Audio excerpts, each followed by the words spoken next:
A Europa hi ha un país que des dels temps dels romans marca la frontera entre Orient i Occident.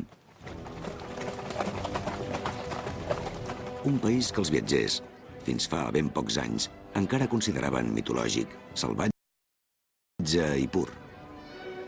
Suspès entre basars i antics monuments clàssics heretats de segles d'influències de moltes cultures.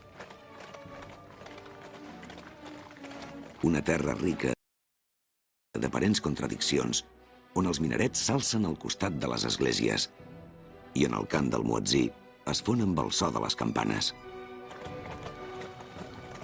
Un poble que, tot i haver patit nombroses invasions, manté des de fa mil·lennis un fort lligam amb les tradicions i amb una llengua única.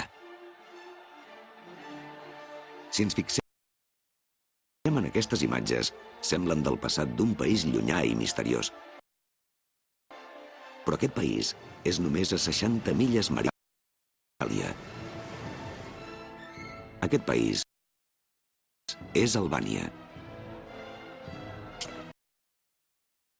A través d'imatges i de filmacions inèdites provinents dels arxius albanesos, aquest documental explica les vicissituds d'un poble sempre en contacte amb cultures diverses que han convertit Albània en una terra de conquesta.